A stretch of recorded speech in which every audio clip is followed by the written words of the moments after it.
श्री सरस्वत्यै नमः। श्री माता पितृभ्यं नमः।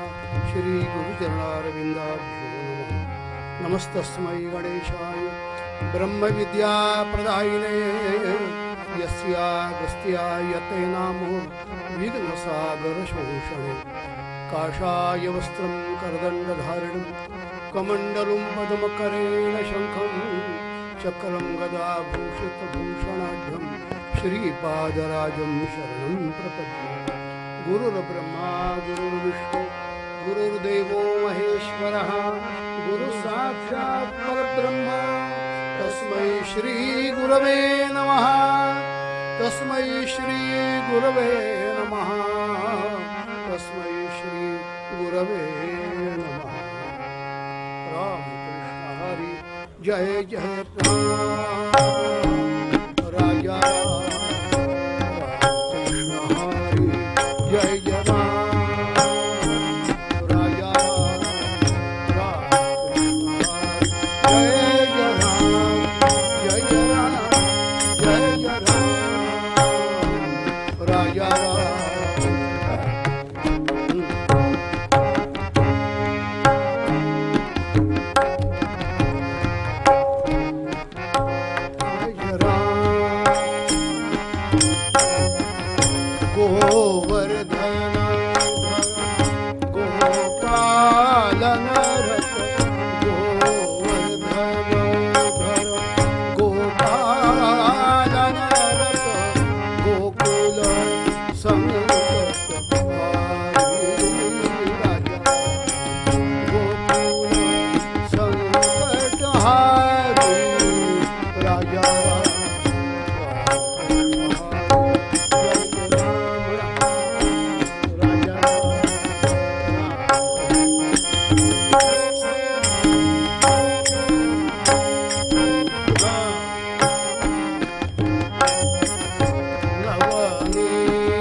नवल विनोद विहारी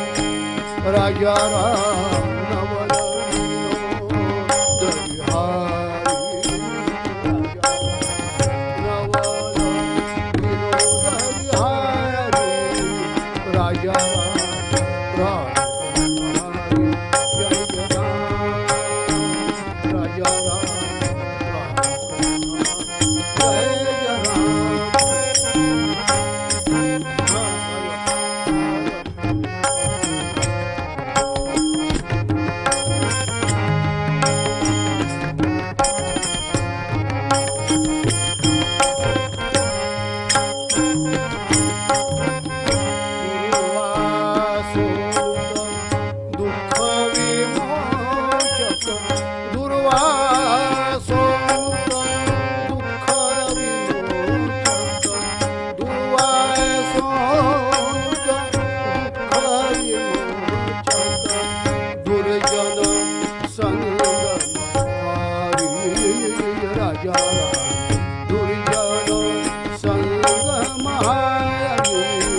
राजा राम हरि जय जय राम राजा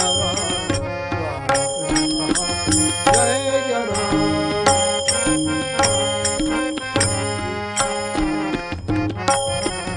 शरणागत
बाळकृष्णचरणी लक्ष लागो दे राजा राम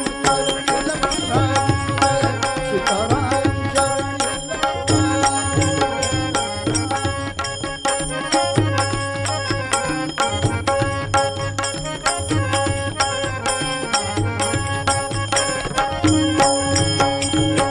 कीर्तन संगे रंगात देव कीर्तन संगे रंगात देव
राजा राम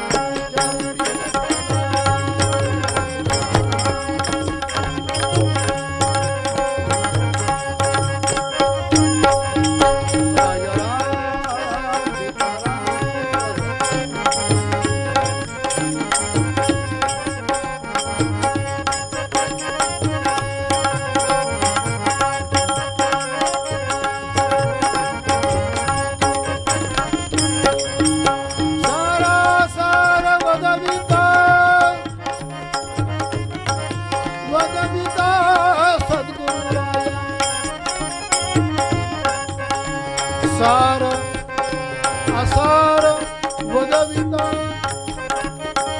सद्गुरुराया हो मंगलधाम जीवन नरहरि पाया राजा राम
सद्रूप चिन्मय नारायण उदय हो तन्मय होऊनी बलवंत प्रेमे धावू दे प्रेमे धावू दे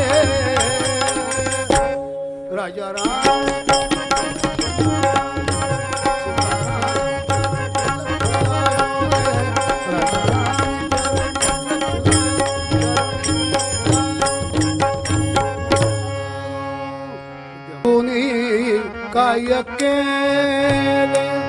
काय केले जन्मा येऊनी काय केले जन्मा येऊनी काय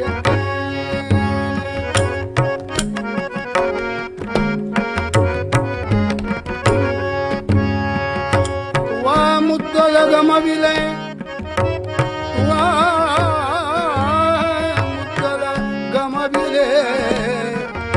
गमविले जन्मा येऊनी काय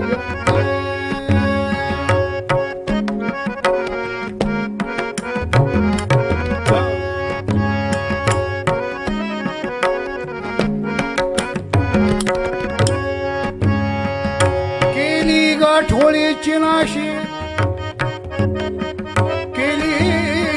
गाठोळीची नाशी पुढे भीकची मागसी पुढे भीकची मागसी जन्मा येऊनी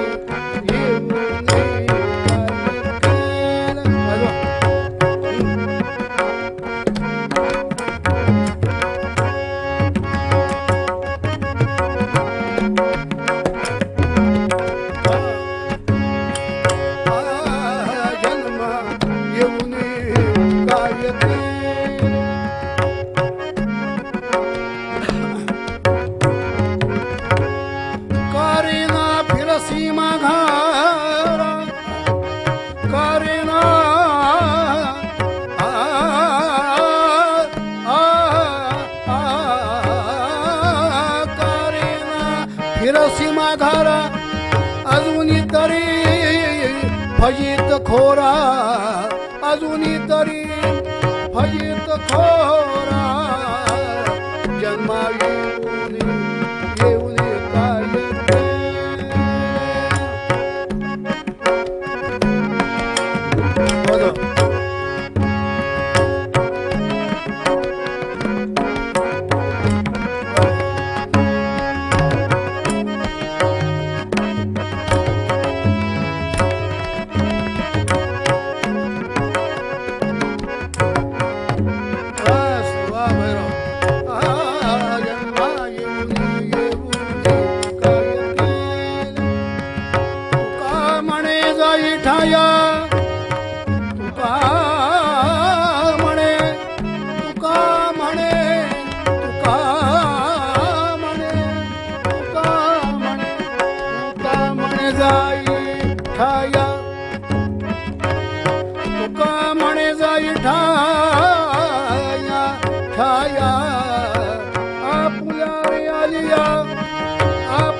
ब्रह्मानंदं परमसुखदं केवलं ज्ञानमूर्तिं द्वन्द्वातीतं गगनसदृशं तत्त्वमस्यादिलक्ष्यम् एकं नित्यं विमलमचलं सर्वधी साक्षिभूतं भावातीतं त्रिगुणरहितं सद्गुरुं प्रणमामि। तुम्ही श्रोते जगदीशमूर्ती तेथे माझी उत्पत्ती किती बुद्धिहीन अल्पमती सलगी करीतो माझा आशय जाणून जीवे आता उचित ते करावे पुढे कथेसी अवधान द्यावे म्हणे दासांदास जय जय रघुवीर सद्गुरु श्री माधवनाथ महाराज मंगलमूर्ती मंगलमूर्ती मंगलमूर्ती मंगलमूर्ती मंगलमूर्ती मंगलमूर्ती असं चालू ठेवायचं कीर्तन होईपर्यंत।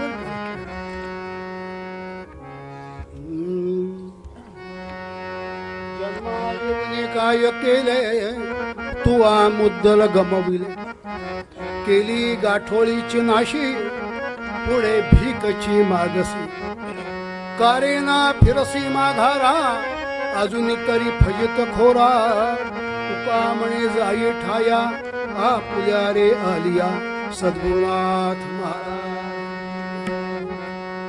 जगद्गुरु तुकाराम महाराजांचा अभंग जे सदैव वैकुंठाला गेले असं वर्णन आहे नाही का, त्याचा आपण आता करणार होतो या ठिकाणी प्रतिवर्षी होतो। ज्यांना जायचे त्यांच्यावर जायला हरकत नाही। गोपाल कृष्ण महाराज वर जायचं ना असं काय। जन्मा येऊन काय केले तुवा मुद्दल गमविले। कुठला मुद्दल आहे प्रश्न विचारलाय जगद्गुरु तुकाराम महाराजांनी। त्या प्रश्नाचं उत्तर स्वतः दिलेलं आहे, त्याप्रमाणे वागलेत ते। आधी केले आणि मग सांगितले। आता नुसतं सांगितलेलं आहे, करत काहीच नाहीत। लक्ष द्या। एक मनुष्य रिटायर्ड झाला,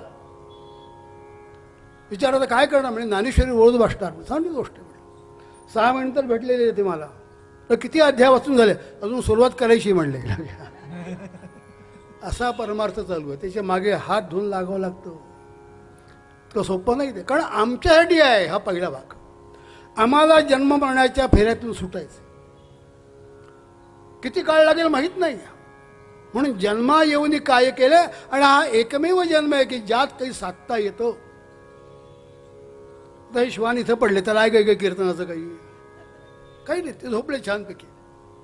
श्वान कीर्तनात झोपतात. गोपाल कृष्ण महाराज काय ते झोपले म्हणून इथे झोप उडली पाहिजे, गेली पाहिजे झोप सगळी. आणि जागायचं ना, आज जागायचं. आणि हे जागण्यासाठी पण पुन्हा पुन्हा पुन्हा पुन्हा तिकडे जाऊ, पुन्हा पुन्हा. एका दिवसाचा प्रश्न नाही आहे, पुन्हा पुन्हा. मुद्दल कुठला आहे, तर हे जन्म मरणाचं आम्हाला, म्हणजे मनुष्य देह या ठिकाणी आम्ही आलेलो आहोत, हे मुद्दल आहे ना. किती वर्ष आम्हाला जगायचं आम्हाला माहीत नाही. जन्म आलेल्यापासून मरेपर्यंत किती आयुष्य भोगावं लागतं आहे हे आम्हाला माहीत नाही, हे मुद्दल आहे. कारण हे या जन्मात घालवलं तर पुढला जन्म कुठला येईल काय सांगता येत आहे, आपल्या हातात काहीही नाही. म्हणून पुन्हा पुन्हा हे सगळं हे मुद्दल आहे. मुद्दलाला कोणी हात लावतं का, नाही का, नाही. बँकेतले व्याजावर जगतो कधी मनुष्य, कुठे वाढेल याचा प्रयत्न करतो ना, त्या बँकेत नेऊन ठेवतो ना, बुलडी ते रडत बसतो ना, नंतर त्याला काय करणार काय. असं बुडतात बँका, जास्त 11% 12% देतात. ते पुण्यात बऱ्याच बँका अशा बुडल्यात. लोभ येतो, परमार्थाचा लोभ आहे का.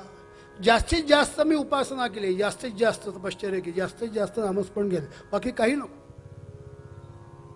असा विषय मत. हा प्रश्न त्यांना अपेक्षित आहे आणि हे उत्तर अपेक्षित आहे. तुवा मुद्दल गमाविले, मुद्दलाला कोणी हात लावत नाही. मुलांसुद्धा सांगतात पैसे माझ्याच नावावर राहतील, तुझ्या बँकेत ब्याज जमा होईल, मुद्दल किती विचारू नको मला, सांगतात ना वडील. लक्षात किंवा मुलगा सरळच काढून घेईल, मग काय करायचं. मग ह्या मुद्दलाचं काय, तो विषय इथेच चर्चेला जातो, याचा विचार केला जातो. हे मुद्दल परत येणार नाही ना. आहे का शक्यता पुढला माझा जन्म माणसाचा येणार आहे असं कोण सांगू शकतंय का. माणसाचा यायला पाहिजे यात काही वाद नाही, पण माणसाचा येणार नाही अशी मात्र व्यवस्था करतो आयुष्यभरात सगळी. लक्षात घ्या, येणारच नाही माणसाचं, काही केलंच नाही ना. त्याला आवडेल ते भगवंताला यावं असं वाटलं पाहिजे. जगद्गुरू तुकाराम महाराजांचे आज वैकुंठ गमने 40 वर्षाचं आयुष्य जगलेले, 40-42 अनंत त्यांच्यावर दुःख आली, पण त्या दुःखातून रडत नाही बसले. काय केलं, मार्ग काढला भगवंताकडे जाण्याचा. दुःखात रडणं हे साहजिक आहे, त्यात काही वाद नाही, पण रडत बसण्यामुळे दुःख बाजूला होत नाही. तर आपल्याला पुढे जायचं आहे ना. हा पुन्हा पुन्हा विचार करायचा, पुन्हा पुन्हा. आणि त्यातून मार्ग कुठला काढायचा आहे, आपल्या हिताचा, आत्महित. आत्महित कुठलं, भगवंताची प्राप्ती, हेच आत्महित, बाकी दुसरं नाही. हाच कीर्तनाचा, हाच प्रवचनाचा विषय, हाच पूजेचा विषय, बाकी काही नाही. देवाची पूजा अशी करा की देव इतका प्रसन्न होईल की वाटेल बाबा मला असं वाटतं की तू इथं बस, आता मी तुझ्या पूजा करतो, असं देवाला वाटलं पाहिजे. लक्षात घ्या, असं होतं का, होतं. नाथ महाराज मंदिरात गेले दर्शनाला, दर्शन झालं. नाथ मंदिरात दर्शनाला गेल्यानंतर देव खाली मान घालायची. काय संतांचा अधिकार पहा, असं मान वर करून पाहायचे नाही, खाली घालायचे. नाथ महाराज म्हणले देवा असं काय करताय, तुझा अधिकार मोठा आहे, देव म्हणतात. अर्थातच हे पाहिलं. अरे दर्शन करून एक मनुष्य भेटला, त्याला मंदिरात भेटला आणि त्यांनी काय सांगितलं, मला मुलाचं लग्न करायचं आहे, पैसे पाहिजेत. ते म्हणजे देवाच्या दारात मी कुठे देऊ तुला, काय विचारे पहा. अनंत कोटी ब्रह्मांड नाही घेता आहे ना, त्याच्या दारात मी कोण देणार भिकारी तुला, देवाकडे माग. तो अरे पांडुरंगा नाथांनी सांगितलं म्हणून आलो, 2000 रुपये पाहिजेत. कोणी सांगितलंय, कोणापुढे जातोय, काय करतोय, याला विशेष महत्त्व आहे. सध्या याचं ताळतंत्र सगळं सुटत चाललं आहे आणि त्यामुळे माणसांची गडबड होते. लक्षात घ्या, नाथांनी सांगितलंय. तो बाहेर पडला आणि बाहेर पडल्यानंतर त्या ठिकाणी एक रस्ते त्याला भेटला. नमस्कार, तुमच्या मुलाचं लग्न 2000 रुपये पाहिजेत ना, हे घ्या म्हणला. आनंद झाला त्याला. लग्नाची तयारी सुरू झाली. दुसऱ्या दिवशी नाथ नित्यापर्यंत दर्शना आले. देव असं बघणारे असं पाहायला लागले. देवाने विचारलं, आज वर मान करून बघताय म्हणले, तुझ्या ऋणातून थोडा तरी मुक्त झालो म्हणले. काय भाव आहे देवाचा. अरे तुझ्या ऋणातून थोडा तरी मुक्त झालो, मी काय तुमच्याकडे मागितलं. त्या काल माणसाला सांगितलं होतंस ना, की देवाकडे 2000 रुपये माग, दिले मी त्याला. तू सांगितलं म्हणून दिले, त्याला विशेष महत्व आहे. तू सांगितलं म्हणून दिले. हा संतांचा देवाचा व्यवहार आहे, लक्षात घ्या. आम्हाला कोणी सांगू देत न सांगू दे, आम्ही बडबड करणार, त्यात जाणार. मर्यादा असतात त्या ठिकाणी, आणि मर्यादा सांभाळून परमार्थ उत्तम करायचे. प्रपंचाच्या मर्यादा सांभाळून, त्यात घडून जायचं नाही. तेव्हा मुद्दल गमविले, कारण हे मुद्दल गेल्यानंतर काही पदरात पडणार नाही. केली गाठोळीची नाशी, पुढे भीकची मागसी. कारण ह्या जीवनातून गेला एकदा की दारोदार कुत्र्याच्या दारात असेल, लग्न ज्या जन्मात असेल, हत्तीची असेल, माकडाची असेल, काय सांगता येते आपल्याला कुठल्या जन्मात होते. इतर ठिकाणी फक्त भीक. भीक म्हणजे काय, आ वाचून बघायचं कोणी देत आहे का मला, लक्षात घ्या. म्हणून ते शब्द वापरला. इतर जन्मात फक्त भीक आहे, या जन्मात परमार्थ आहे. पुढे भीकची मागसी, कारेना फिरसी माघारा.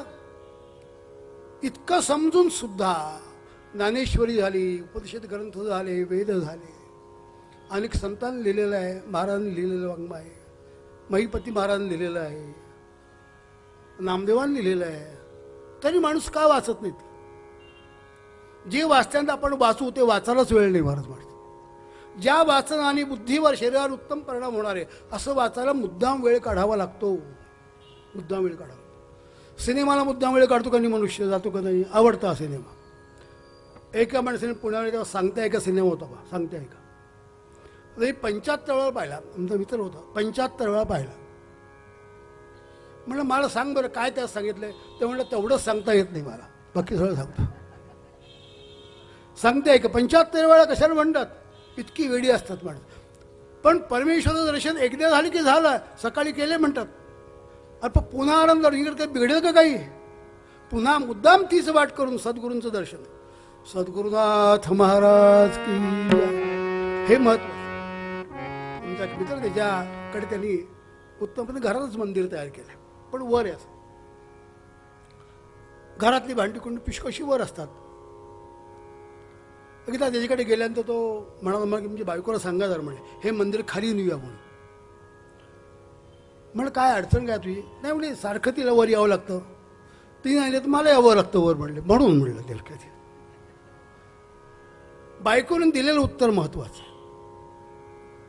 बाबासाहेब म्हणले त्या ठिकाणी गेलं ना की पुन्हा मला देवाचं दर्शन होतं. जितक्या वेळा मी जाते तितक्या वेळा दर्शन होतं. केवढा विचार मोठा आहे. पुन्हा पुन्हा तेच दिसतं. कारण बरं वाटतं मला.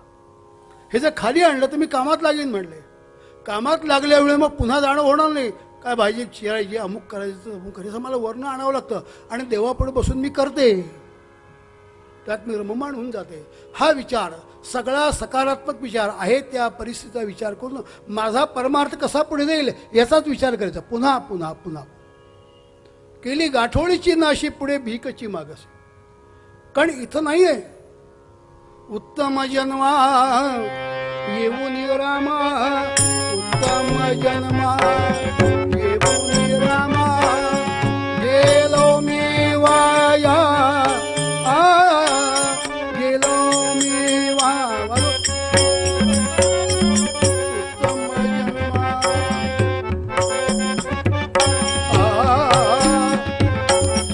उत्तम जन्मा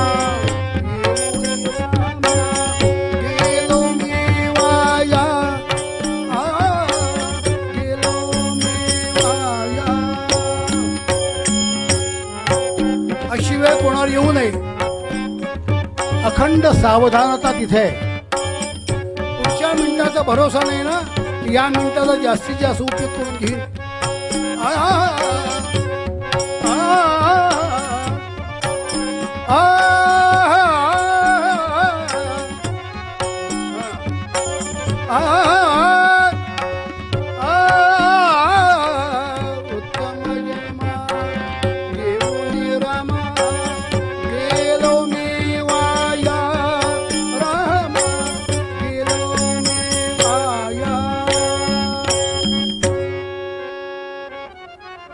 या उत्तम जन्मातून मी वाया गेलो असं होऊ नये. बाकी काही कारण काही केलं नाही. परमेश्वर प्राप्ती केली ती या जन्मात होईल असं सांगता येत नाही. पुन्हा पुन्हा पुन्हा पुन्हा पुन्हा पुन्हा किती दिवस तद्धाम परमम, बाकी दुसरा विषय. आणि तो याची देही याची डोळच आहे ना. आणि मग शेवटी हे प्राप्त केल्यानंतर शेवटी जगद्गुरु तुकाराम महाराज म्हणतात, तुका म्हणे जाई ठाया आपुल्या रे आलिया. आपलं स्थान ते आहे, हे नाही, हे लक्षात ठेवायचं. काही दिवसापुरते आपण आलेलो आहोत. एखादा पाहुणा म्हणला, मी आलो उत्सवाला 4 दिवस, उत्तम सगळं कीर्तन झाले, सगळं झालं, मी इथेच राहतो. तर म्हणले, विचारलं पाहिजे ऑफिसमध्ये, तर राहा इथे, नाही का, चालेल का कायमचं राहिलेलं, तुमच्या घरी जा तुम्ही. कायमचा राहत नाही मनुष्य. बरं वाटलं म्हणून राहावंसं वाटतं, भाग वेगळा. पण या ठिकाणी विचार केला की बाबा रे, काय परमार्थ साधला. ज्यांनी साधला ते सदैव वैकुंठाला गेले, सदैव. काय भाग्य असेल कल्पना करा. गेल्यानंतर आम्ही म्हणतो वैकुंठवासी, हे सदैव गेलेत.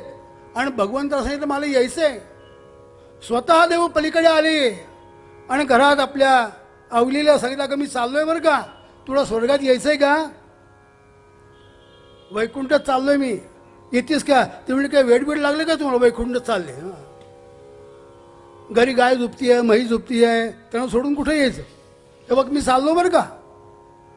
आणि निघाले आणि गेले ना. लोकांच्या लक्षात हजारो लोक जमा झाले त्या ठिकाणी. विमान वर गेलं आणि त्यांची टाळ आणि घोंगडी जी आहे ती चिखली गावात खाली पडली. त्या ठिकाणी त्या लोकांच्या लक्षात आलं, खरंच गेले हे, लक्षात खरंच गेले. परवा मी चरित्र सांगितलं, ज्याचा दिव्य अधिकार असतो तो या देहाने इकडे जातो, पण त्या देहाने त्यात प्रवेश करत असताना हा देह दिव्य होतो. जिथे जसा पाहिजे तसा देह होतो, हे लक्षात ठेवा. पुराणांतर अशा अनेक घटना आहेत. आणि तो देह जो आहे त्याची ताकद अशी असते, तो सांगेल त्याला घेऊन जाऊ शकतो बरोबर आपल्या. सोमकांत राजा जो होऊन गेला गणेश पुराणात पहिला, ज्यांनी सगळं प्राप्त केलं, आणि गणेश लोकांनी विमान आलं, चला राजा आला असतो, पण ज्या प्रजेनी मला इतक्यावर सहकार्य केलं त्या प्रजेला घेऊन जायचंय, म्हणजे चला की. तेवढी विमानं खाली आली आणि सगळ्यांनी घेऊन राजा गणेश लोकात गेला. गणेश लोक हा सगळ्यात शेवटी आहे, त्याच्या पुढं काही नाही. इक्ष समुद्राच्या वर त्या ठिकाणी भगवान सुवर्णाच्या आसनावर विराजमान झाले सिद्धिबुद्धी सहित, शेवटी आहे सगळ्यात. बाकी सगळे लोक अलीकडे आहेत. आणि तिथे गेलं तर पुनरागमन नाही आहे. मग असं प्राप्त होईल का मला, याचा विचार केला पाहिजे ना आपण. तो याची देही याची डोळा. पुन्हा पुन्हा का सांगायची वेळ येते की कळत नाही म्हणून माणसं कंटाळतात. जगद्गुरू तुकाराम महाराजांच्या जीवनामध्ये अनेक कष्ट आले. कधी बायकोचं त्यांचं विशेष जमलं अशातला भाग नाही, पण तिचं आत्यंतिक प्रेम त्यांच्यावर होतं, लक्ष द्या. हे कधी लावायचे नाहीत. मान साध्वी ती होती. भंडारा डोंगरावर आपल्या यजमानांना भाकरी आणि भाजी घेऊन निघाली. उन्हाची वेळ, आता तिथे रस्ता केला, वर पण गाडी जायला, लक्षात घ्या, पण खालपासून चालत जावं लागायचं. आणि त्या ठिकाणी जाताना पायात काटा गेला म्हणून खाली पडली ती. हातातलं जे तांब्या होता पाण्यात ते पाणी सांडलं. वाईट वाटलं, काय करावं होतं. पायात काटा गेल्यानंतर वाईट वाटलं अत्यंत. आता माझ्या धन्याला भाकरी भाजी कशी नेऊन देऊ. त्या ठिकाणी डोळ्यात पाणी आलं तिच्या, काटा आत गेलेला आहे. आणि तेवढ्यामध्ये एक नापित तिथं आला. जिजाबाई जिजाबाई तुमच्या पायातला काटा मी काढू का, म्हणजे काढा की. आणि तो काटा काढला आणि ती बघते नापिताकडे, तर भगवान गोपाळ कृष्ण पुंडलिक वरदा हरी. काय म्हणली, मेल्या इथं आलास का परत तू, म्हणले. बाकी काय. अखंड देवाला शिव्या देणे विरोधी भक्ती जरी असती तर ती होती, स्मरण होतं तिला. भगवंताला वाईट वाटलं, हिच्या पायात चाललाय काटा, माझा भक्त उपाशी राहील तिथे. ही आपुलकी आहे भक्ताविषयी देवाला. म्हणून याची ही याची डोळा. देव त्याला काही कळत नाही असं समजू नका, त्याला भरपूर काही कळतं, त्याने दिलंय आपल्या सगळं. मग आपल्याकडे कृतज्ञता व्यक्त करून जास्तीत जास्त समर्पण मी आहे. तरी काय मागितलं आपल्याकडे, काही मागितलंय, पैसे मागितलेत, जेवायला मागितलंय, काही मागितलं नाही. काही नको म्हणतो. न मागे तयाची रमा होय दासी, न मागे तयाची रमा हो,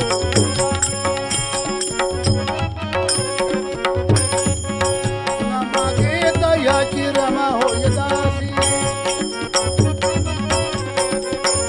रमा होय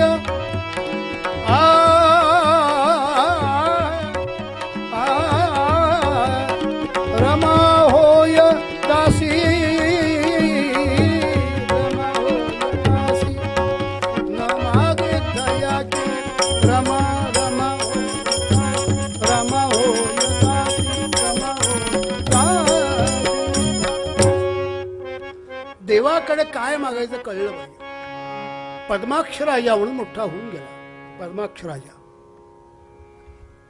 त्याने लक्ष्मीची उपासना केली.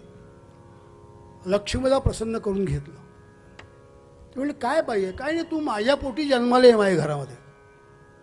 असं लक्ष्मी माझ्या घरी आली पाहिजे. ते म्हणले कसं शक्य आहे, तुझा अधिकार काय, देवाने तुझ्याकडे जन्माला असं काय तुझं आहे. मी तपश्चर्या तुमची केली, हो का नाही एवढं सांगा. पण ती काय म्हणली, मी यांना विचारते. लक्ष्मी बघितलं म्हणलं, आता असं विचारतात का, ते तिकडंच येत, मी येते पुंडली गोवर्धा नाही ना, मी यांना विचारून सांगतो. आता त्यांना विचारून त्यांना प्रसन्न करून घ्यायचं म्हणजे. परत यांनी विष्णूंची उपासना केली, भगवंताला प्रसन्न करून घेतलं आणि सांगितलं तुमची पत्नी जी आहे ती आमच्या घरी माझ्या पोटी जन्माला यावी अशी इच्छा आहे. हसले भगवान विष्णू. राजा काहीतरी कशाला हा विचार करतोस मनामध्ये, ती जर तुझ्या घरी आले तर सगळं वाटोळं करून टाकेल तुझं, लक्ष द्या. नाही पण माझी इच्छा आहे. तेवढं तथा असतो. कारांतराने याच्या पोटी मुलगी जन्माला आली आणि जन्माला आल्यानंतर त्या ठिकाणी आता लक्ष्मी झालेली. अति गौरांगी गौरांगी सुंदर गौरांगी गौरांगी सुंदर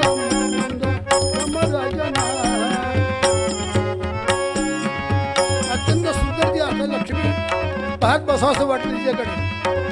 आणि त्या ठिकाणी अनेक लोकांना कळलं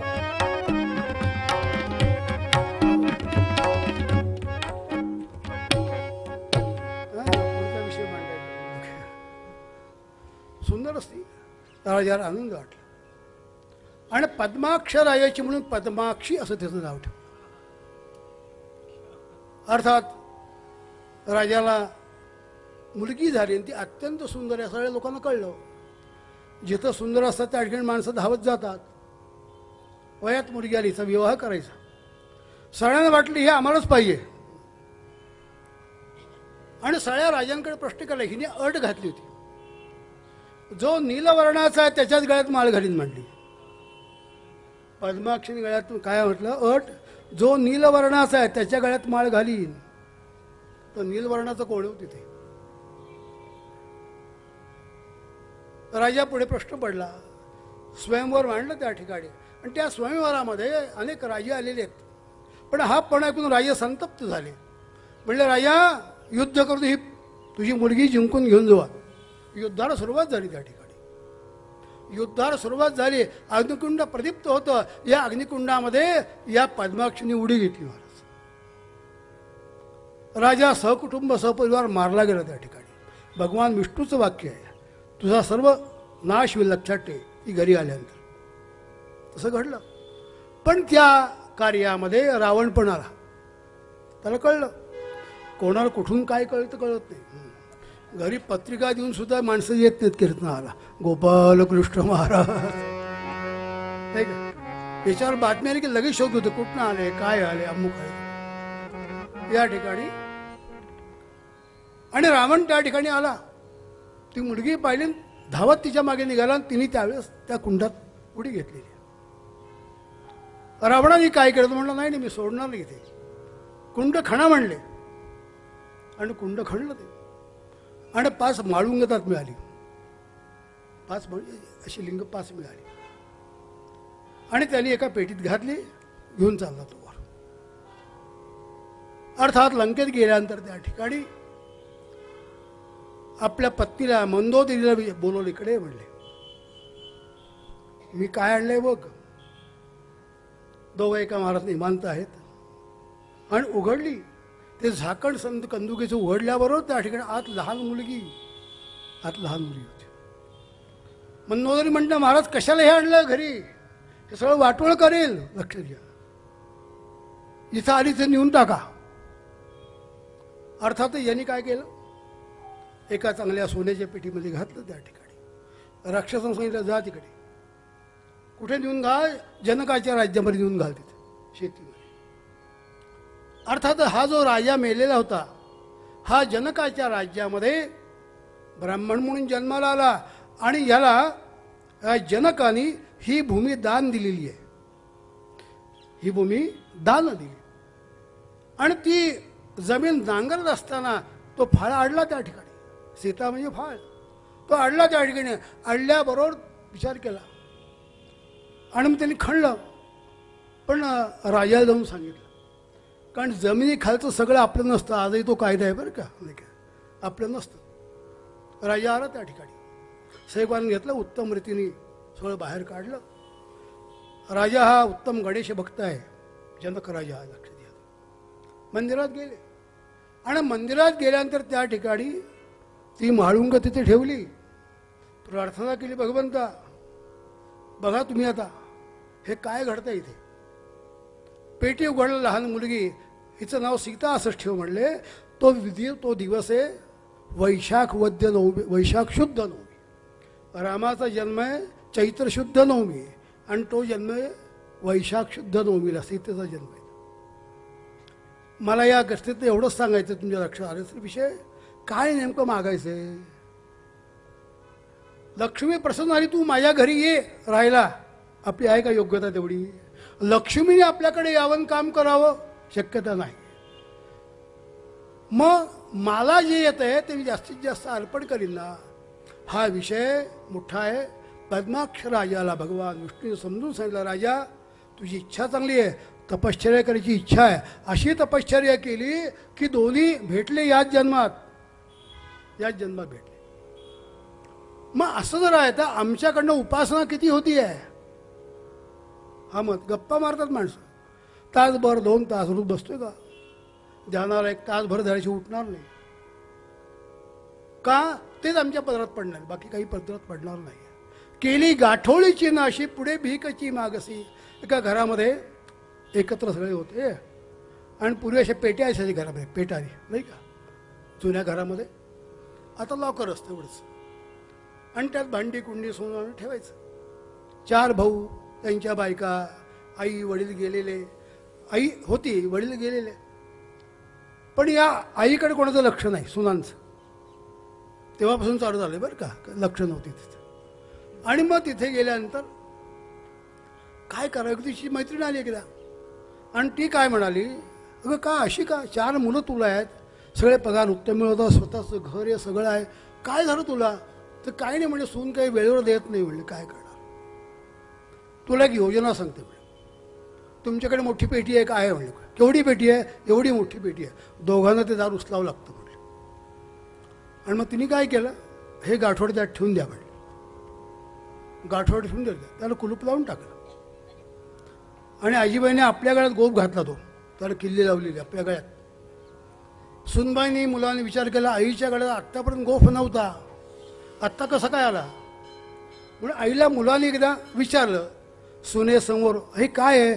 अगं अरे बाळानं, मी मेल्यानंतर तुमचंच आहे सगळं, हे मी गेल्यानंतर तुमचंच आहे असं आई म्हणाली.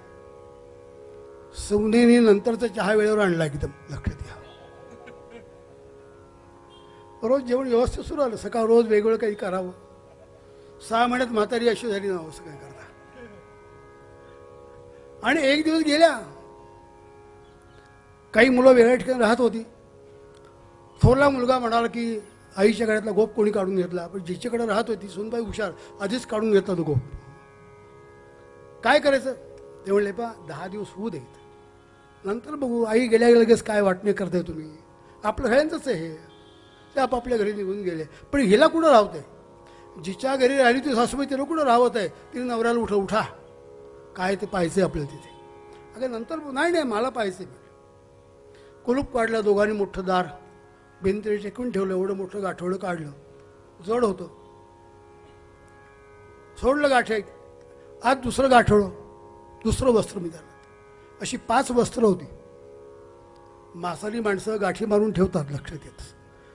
5 वस्त्र काढल्यानंतर काही नाही, एवढा गोटा होता फक्त हातपात बघी काय, एवढा नर्मदेतला गोटा होता. एका कोपऱ्यात बारकं एक गाठोडं होतं. म्हणजे ह्याच्यात तरी काही असेल, तिकडं काढायला गेले तर त्याचा लहान भाऊ त्यामध्ये होता, बाकी काही नाही. शेवटी संतापली, म्हणले म्हातारीने उत्तम सगळं खाल्लं आणि दगड ठेवून गेली आमच्यापुढे, काय करतील. केली गाठोळीची नाशी, हे गाठोड्या कडे पाहून यांनी दिवन कंठलं. या गाठोड्याचं काय आहे देखा, क्षणम चित्तम क्षणम वित्तम क्षणम जीवितमान. पुन्हा पुन्हा पुन्हा पुन्हा हे सांगावं लागतं. कारेना फिरसही माघारा, एवढं उपभोगून सुद्धा परमार्थ करावं असं वाटत नाही, तर माणूस म्हणता येईल का मग. आणि जर असं आहे, परवा मी एक विषय बोललो, सगुण चरित्रे परम पवित्रे सादर वर्ण. आज ग्रस्त सकाळी आले होते. भजन कीर्तन यातला फरक काय, भजन म्हणजे काय असतं, कीर्तन म्हणजे काय असतं, प्रवचन म्हणजे काय, बोलतो त्यांच्याशी. हे सगळे विषय कीर्तन, प्रवचन, भजन हे देवाकडे जाण्याचे मार्ग आहेत. देवाकडे ते तुम्हाला तद्धाम परमम घेऊन जातात 100%. पण आपल्याकडे पाहण्याचा दृष्टिकोन पाहिजे. परमार्थ म्हणजे पाहणे, पाहणे, लक्ष देऊन पाहणे. लक्ष आणि लाभ 2 मुलं भगवान गणेशाचे. आपण ध्यानाला बसलात, परवा विषय सांगितला, ध्यानाला बसलात ना, तर जर तंद्री लागली तर तुमच्या असं लक्षात येईल आपल्याला बाहेरनं कोणतरी बघतोय, आपल्याकडे लक्ष द्यायचं आहे. आणि असं करता करता लक्षात येईल तुमच्या की ही समीप आपण जातो भगवंताच्या. ते तत्व कसं आहे, पुंडलिक वरदा हरी विठ्ठल, आवाज करा श्री ज्ञानदेव पंढरीनाथ महाराज की. जायचं ना वैकुंठाला, मग जरा आवाज करा की असं काय करता, काय सांगू तू गेला. हा विषय जास्त महत्वाचा आहे. म्हणून बसा. या बसण्यामुळे सगळे लोक तसेच बसते. शेवटी केली गाठोळीची नाशी, पुढे भीकची मागसी. तुका म्हणे जाई ठाया, आपल्या रे आलिया. आपलं इथं कायमचं वास्तव्य नाही, हे 100%. काही दिवसापुरते आपण आलो, राहायचं म्हणते राहू का आपण, कोणी राहून देतील का. एका माणसाने प्रार्थना केली, देवा मला राहायचं इथे. पण वडिलांची स्थिती पाहिली, आजोबांची स्थिती पाहिली, तोंडात दात नाहीत, डोळ्यांनी दिसत नाहीये, असं कातड काढली की असं बाहेर येतं एकदम, कृष्ण झालेले आहेत, असं रूप पाहायला तरी बरं वाटतं का आपल्याला बाहेर. म्हणून योग्य वेळेत जाणं, थांबणं. वासुदेवानंद सरस्वती स्वामी महाराज गरुडेश्वरला होते. काही मंडळी ठरवलं की आम्ही अनुष्ठान करतो महाराज, आपलं आयुष्य वाढावं. म्हणलं कशाला, देवाने दिलं तेवढं पुरे झालं ना. म्हटलं देवाने दिले त्यात आनंद मानावा, देवाला जास्त शिकवायला जाऊ नये. पण आम्ही तिकडे देवाने असं केलं असतं तर बरं झालं असतं, असं केलं असतं तर बरं झालं असतं. यांचं घरी बायको मुलगा सुद्धा ऐकत, पण देवाने ऐकलं पाहिजे. कसं जमायचं नाही. आणि म्हणून इकडे सारखं लक्ष. आजचा विषय जो आहे, जगद्गुरु तुकारामांचा अधिकार का भगवंताला यावं असं वाटलं, तुला घेऊन जातो मी, तुला घेऊन जातो मी. आणि नुसतं भगवंत आल्या, आपलं गरुड वाहन पाठवलं, वैकुंठात जायला लक्षात घ्या. मग हे लोक आहेत का नाही, लोक आहेत, सगळे लोक आहेत. 14 विद्या 64 कला, ब्रह्मांड नाही का म्हणतो ना, अनेक ब्रह्मांड आहेत का, आहेत. जो जाईल तिकडे कळेल. पण त्यासाठी जी तयारी लागते ती याच देही आहे. या उत्सवांचं प्रयोजन एवढंच आहे, बाकी दुसरं प्रयोजन नाही. आणि हे जर साधलं नाही तर कधी सांगणार. उत्तम जन्मा येऊन रामा, गेलो मी वाया, अशी शेवटी म्हणायची वेळ. ते माझ्यातून काही घडलं नाही हो, मग रडण्याशिवाय दुसरा पर्याय नसतो त्याला. जगद्गुरु तुकाराम महाराजांचा वैकुंठ गमनाचा आपण आता कार्यक्रम करणार, चांगली कल्पना आहे. असे त्याला गेली आठवण राहील. आमच्याकडे काय त्यातलं येणार आहे. तुकाराम महाराजांचा हात धरून आम्ही जाऊ, अवली रडायला लागली, त्यांच्या उपरण्याचा पदर धरून गेली असती ना तर वैकुंठात मी गेली असती. ती वेळ निघून गेली ना. आता परमार्थात वेळेला महत्व आहे. वेळेला ती वेळ पक्की, आणि ती वेळ आपण पकडायला सुरुवात केली ना की आनंद मोठा. केली गाठोळीची नाशी पुढे भीकची मागाशी, म्हणजे काय, पुढे काही नाहीच आहे हो. इतकं जर विचित्र आहे तर या उत्सवातून सद्गुरूंच्या सान्निध्यामध्ये सद्गुरूंनी दिलेल्या मंत्राचा उपयोग करून मला त्यांच्या कृपाप्रसाद कसा प्राप्त होईल मी, याचा विचार जेवढा जास्तीत जास्त करता येईल तो महत्त्वाचा आहे. जीवनात तुकाराम महाराजांनी हाच विचार केला.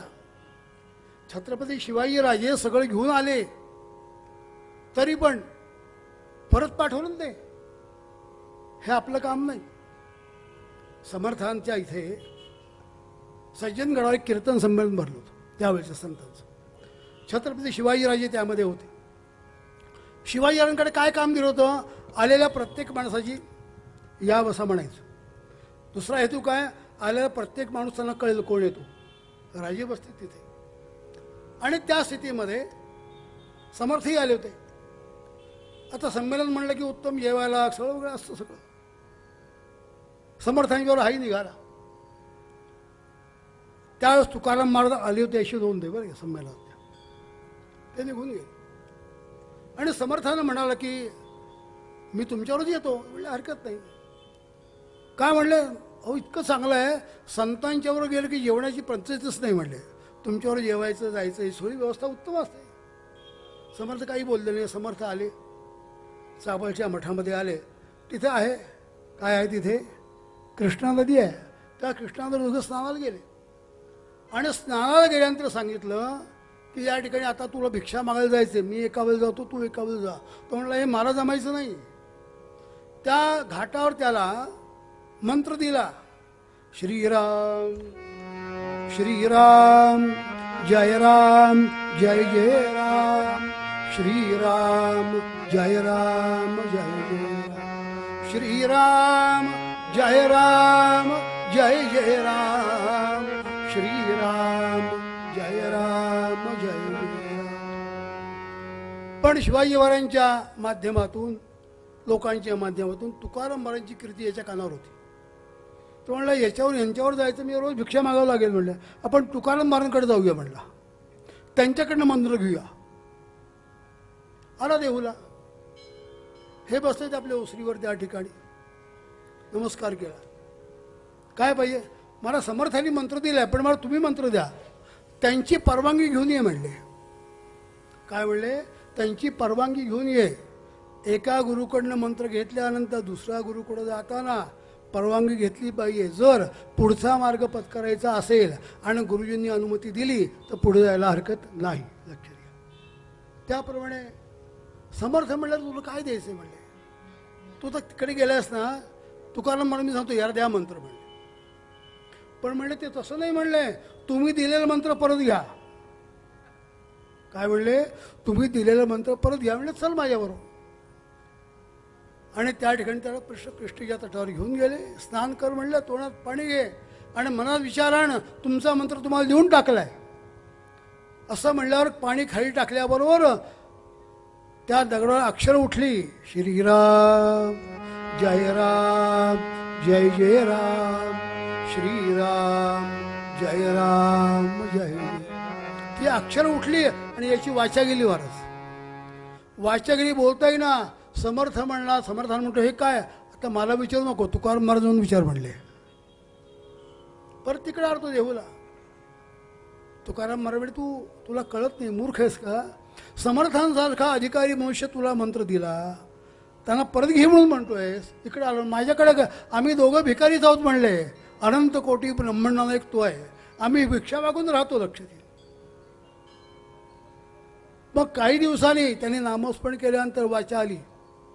आजही ती अक्षरं गेलात पाणी नसेल तर त्या ठिकाणी दिसतात. श्रीराम जय राम जय जय राम, श्रीराम जय राम जय. कल्याण कशात हे कळलं पाहिजे. इथं सब तुकाराम महाराज म्हणतात, केली गाठोळीची नाशी पुढे भीकची मागसी.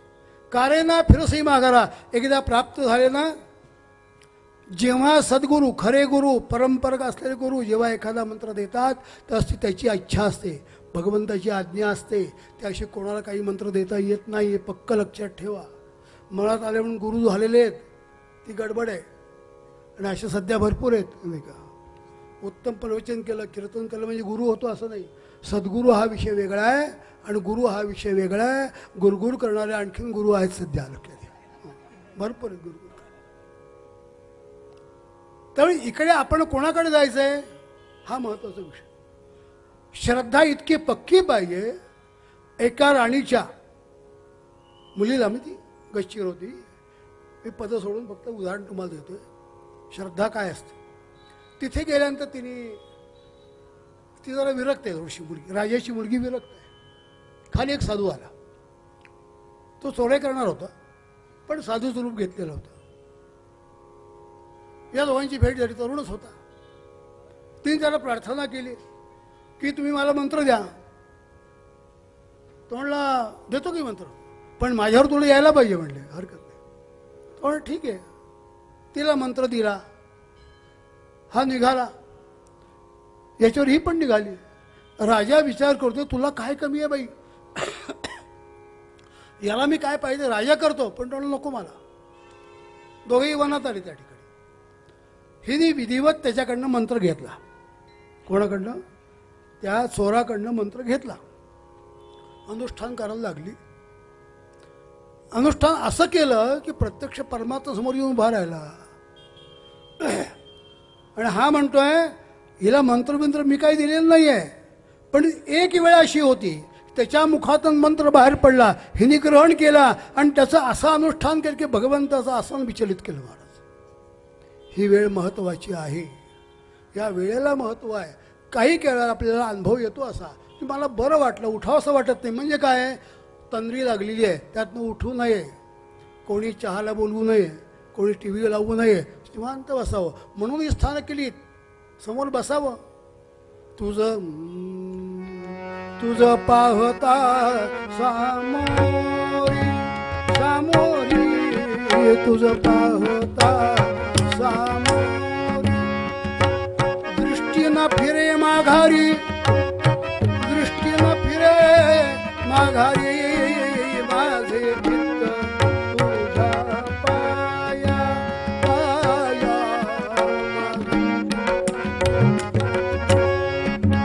पाया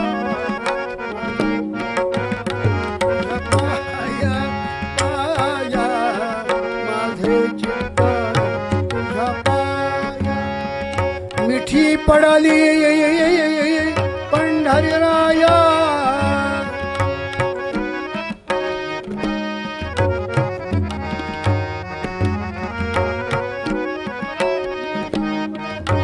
पंढरीराया, माझे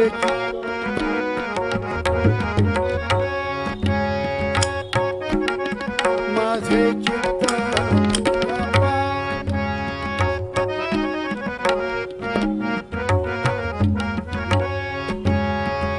महाराज सामावून घ्या मला, मी बसतो या ठिकाणी. आणि बसा, नुसते पाहत बसा हो, आनंद वेगळा आहे. आणि आनंद घेण्यासाठी उत्सव आहे, बाकी काही नाही. जेव्हा कोणी नसताना दर्शन चांगलं होतं, तर इकडे गेला तिकडे गेला, हा आला का तो आला का तो आला का, नाही परमार्थ याचाच विषय आहे. आणि म्हणून हेच साधायचं म्हणून ते बसतात ना इतक्या वर्ष. हाच विचार आपण करायचा. जन्मा येऊन काय केले, काय केले जन्मा येऊन